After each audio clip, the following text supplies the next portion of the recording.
Hi friends, Kathiawadi કિચનમાં તમારું સ્વાગત છે। તો આજે બનાવીશું આપણે ઉપવાસ કે વ્રતમાં ખાઈ શકાય તેવી મોરૈયાની ખીચડી, જે ફટાફટ બની પણ જશે અને ટેસ્ટમાં ટેસ્ટી બનશે।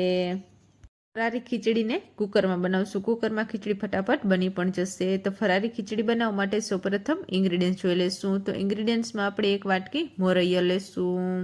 તો મોરૈયાને આપણે 10 મિનિટ સુધી પાણીમાં પલાળીને રાખી દઈશું, એટલે મોરૈયો છે તે સારી રીતે પલળી જશે। તો મોરૈયાને સામો પણ કહેવામાં આવે છે। તમે શું કહો છો તે મને કોમેન્ટમાં જરૂર કહેજો। તો ત્યાં સુધીમાં આપણે બીજા ઇન્ગ્રીડિયન્ટ તૈયાર કરી લેશું। તો એક બટેટું લીધું છે, તો બટેટાની ઉપર છાલ કાઢી અને તેને કટ કરી લેશું। નાની સાઈઝનું ગાજર લેશું, તો ગાજરને પણ ઝીણું કટ કરી લેશું। એક ટમેટું લીધું છે, તો ટમેટાને પણ ઝીણું કટ કરી લેશું। તો આદુ, લસણ અને 2 લીલા મરચાં લીધા છે, તો આદુ, લસણ, લીલા મરચાંને મિક્સર જારમાં પીસી લેશું। ગાજર બટેટાને કટ કરવાની જગ્યાએ જો તમારે છીણીને નાખવો હોય તો ગાજર બટેટાને છીણીને પણ નાખી શકો છો। તો 1 મુઠ્ઠી આપણે સિંગ દાણા લેશું। ખીચડીને વઘારવા માટે તેલ લેશું। 1 ટેબલ સ્પૂન ઘી લેશું। લીલા ધાણા લીધા છે, તો લીલા ધાણાને પહેલાં જ કટ કરીને રાખી દીધા છે। તો વઘાર માટે 1 ટીસ્પૂન જીરું લેશું અને મીઠા લીમડાના પાન લીધા છે। ફરારી નિમક લેવાનું છે ટેસ્ટ અનુસાર। 1 ટીસ્પૂન હળદર પાવડર અને લાલ મરચું પાવડર। ફરારમાં જો તમે હળદર પાવડર અને લાલ મરચું પાવડર ખાતા હો તો જ તમારે નાખવાનું છે।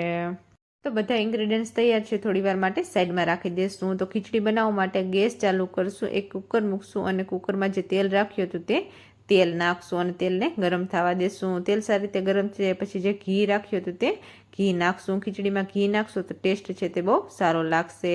તો જીરું અને જે મીઠા લીમડાના પાન રાખ્યા હતા તે નાખશું। તો જે સિંગદાણા રાખ્યા હતા તે સિંગદાણા નાખશું। તો જીરું સારી રીતે ફૂટી જાય પછી જે બટેટું, ટમેટું અને ગાજર કટ કરીને રાખ્યા હતા તે નાખશું અને આદુ, લસણ અને મરચાં પીસીને રાખ્યા હતા તે નાખશું। તો બધા ઇન્ગ્રેડિયન્ટ્સને સારી રીતે મિક્સ કરી દઈશું। તો 3 મિનિટ સુધી કન્ટિન્યુ હલાવતા રહીશું। 3 મિનિટ થઈ જાય પછી જે લાલ મરચું પાવડર, હળદર પાવડર અને જે નિમક રાખ્યું હતું તે નાખશું। તો ફરારી ખીચડીમાં જે ફરારી નિમક આવે છે તેનો ઉપયોગ જ તમારે કરવાનો છે। તો તેને પણ સારી રીતે મિક્સ કરી દઈશું।